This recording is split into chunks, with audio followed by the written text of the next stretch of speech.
Hello friends. All India bank employ association का नया circular आया है। इसमें इन्होंने बताया है हमको 12 बायपर सेटलमेंट के पे कंपोनेंट के बारे में, ऑफिसिंग पे के बारे में और ओवर टाइम अलाउंस के बारे में। तो अब यहाँ पे जो पे कंपोनेंट है, अब पे कंपोनेंट में इसमें अलग अलग डिफाइन किया है कि किस किस चीज़ पे हमको क्या क्या बेनिफिट मिलता है। तो यहाँ पे इन्होंने बताया है कि हमको जो मेन है कि हमारा पीएफ, ग्रेच्युटी, पेंशन, रिटायरमेंट पे जो बेनिफिट मिलते हैं सारे इन सब चीज़ों पे मिलते हैं। तो यहाँ पे आप देख सकते हो बेसिक पे, स्टैग्नेशन इंक्रीमेंट एंड स्पेशल पे, ग्रेजुएशन पे, ऑफिसिंग पे और इंक्रीमेंट ऑफ फिक्स पर्सनल पे। और डियरनेस अलाउंस पे स्पेशल अलाउंस और ट्रांसपोर्ट अलाउंस ऐड हो जाता है, जो कि इसी को मर्ज करने की बात कर रहे हैं, क्योंकि इसमें हमको कोई एक्स्ट्रा बेनिफिट मिलता है, ये सिर्फ सैलरी में है। पेंशन हमको कोई पेंशन या एनपीएस में कोई भी बेनिफिट नहीं मिलता, इसलिए ये बहुत ज़्यादा लॉस है बैंकर्स के लिए। एचआरए हमको इन 5 चीज़ों पे मिलता है। अब देखते हैं हम जो हमने ऑफिस सीटिंग पे के बारे में बात की थी। ऑफिस सीटिंग पे का जो फार्मूला है कि अगर आप क्लर्क के ऑफिसर आप नहीं है आपके ब्रांच में, अगर ऑफिस सीटिंग पे ले रहे हो ऑफिसर के बिहाफ पे, तो कैसे क्या आप क्लेम कर सकते हो, कितने इनका मिलता है।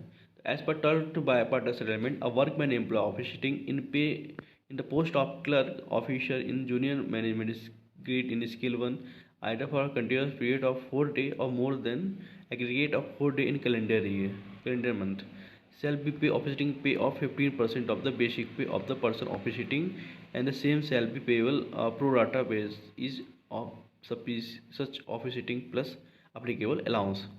तो जो 4 दिन आप बैठते हो मंथ में कंटिन्यू या फिर टोटल, उस पर आप क्लेम कर सकते हो ऑफिसिटिंग। तो यहाँ पे इन्होंने बताया हुआ है कि कैसे आप क्लेम कर सकते हो, मतलब कितना मिलेगा आपको ऑफिसिटिंग में। जो सब स्टाफ जिसका बेसिक मतलब बेसिकली ये है कि आपके बेसिक का 15% ही मिलता है। तो sub staff is basic pay of 31,440 is ask to officiating in the place of clerk या customer service associate for more than 4 days. तो जो उसका टोटल बेसिक है उसका 15% हम निकालेंगे और इसको हम 30 डे से डिवाइड करेंगे, तो पर डे के हिसाब से आपको इतना मिलेगा।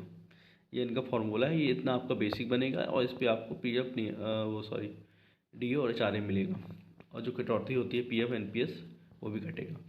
क्लर्क अगर जिसका बेसिक पे हाईएस्ट स्केल पे कैलकुलेट किया है 64,480, तो officiating in the place of officer in scale 1, तो जो उसका 15% निकालेंगे तो आएगा 9,672, उसका पर डे आएगा 322 रुपये पर डे बेसिक पे।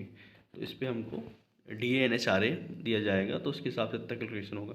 अगर आप स्टार्टिंग बेस पे हो तो अगर आपका 27,000 बेसिक है तो आप उसी हिसाब से देख लो 27,000 का 2700 मतलब 3,000 के आसपास, 100 रुपये पर डे के आसपास पड़ेगा। तो मेनली यही है कि ये जो फार्मूला है 15% इसमें मिलता है।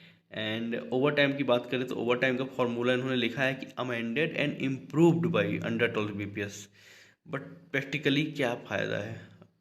For the purpose of calculation the over time allowance emoluments to be taken will be the total basic including stagnation increment special पे पीक्यूपी। ये सारी चीज़ें इंक्लूड करने के बाद ओवर टाइम का फॉर्मूला कैलकुलेट किया जाता है, बट प्रैक्टिकली रेयरली किसी को मिलता होगा।